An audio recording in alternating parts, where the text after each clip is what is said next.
Peace be with you. I wanted to make this video to mention something that every Muslim needs to be aware of, especially while times are easy.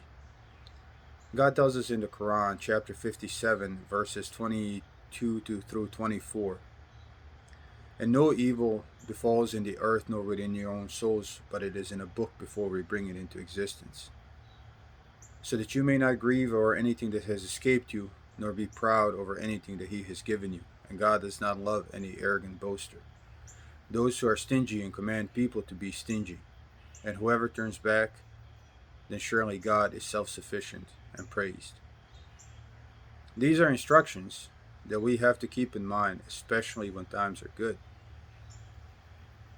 If we don't do this, we're always at risk of losing faith if a tragedy happens, always at risk of asking, why is God doing this to me? And always at risk of behaving arrogantly when God blesses us.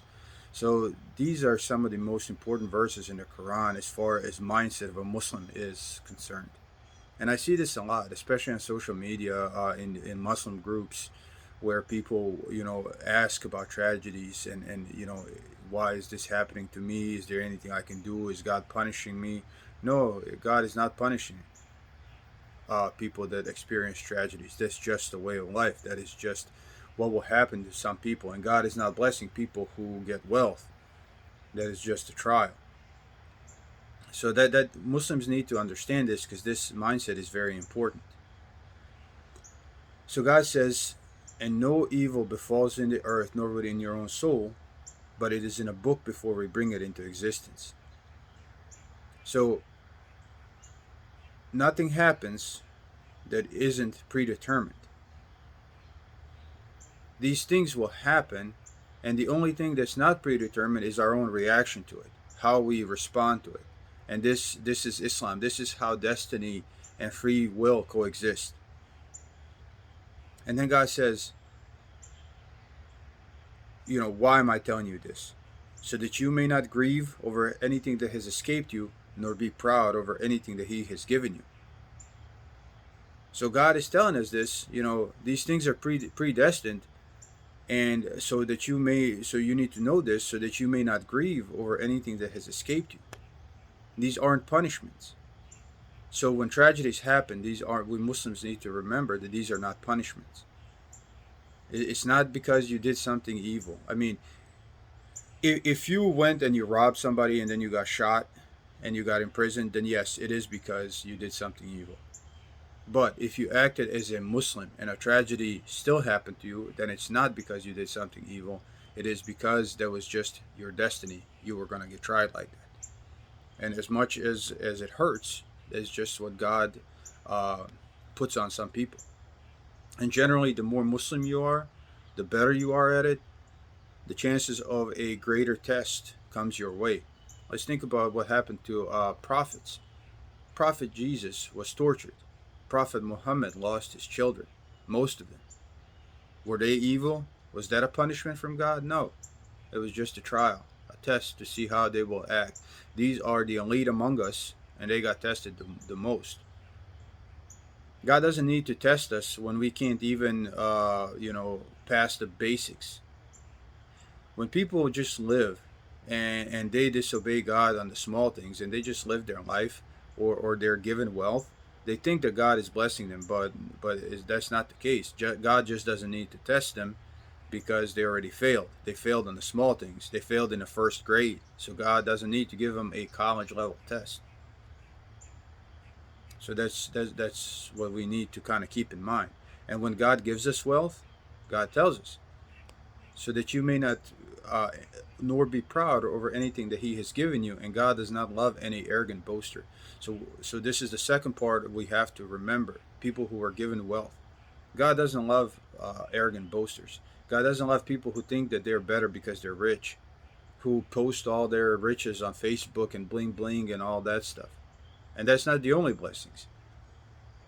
Beauty and strength and all of that.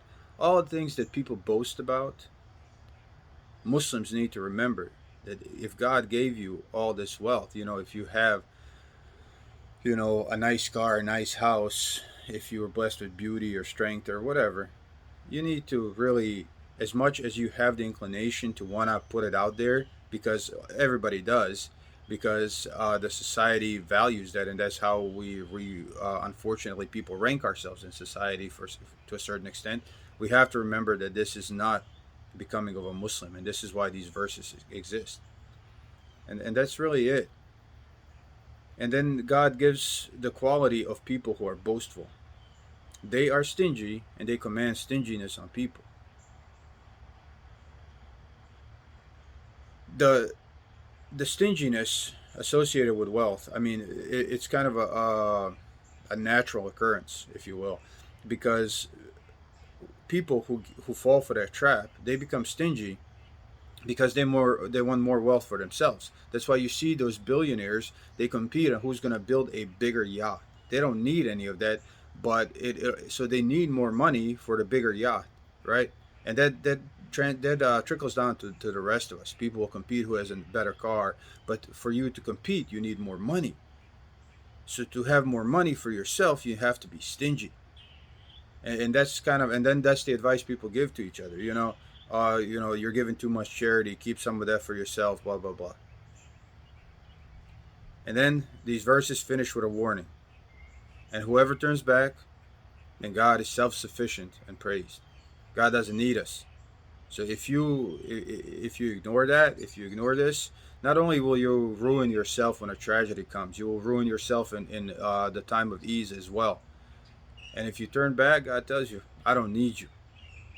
I warned you, but I don't need you. I want you to be successful, but I don't need you. God is the only one that's self sufficient, and the rest of us are all in need and all depend on the blessings of God. So that's it. These are just those three verses, chapter 57, verses 22 through 24. And I hope that helps people prepare, because some of us are going to experience tragedy. Inevitably, it will happen to some of us, and we need to have the mindset before it happens. Because once it happens, it's too late to try to understand Islam. It's too late to try to talk to people. And I'm saying this because we need to talk to each other about this while the times are good. Because when the tragedies do happen, you can't talk to people about it anymore. People who sink into that despair, they can't hear it anymore. They don't want to hear it. So now is the time to be mentally ready and to watch ourselves, those whose lives are easy, so we don't be proud over anything that we were given. And when tragedies do happen, that we don't grieve over them, because our tests are already written. So that's all.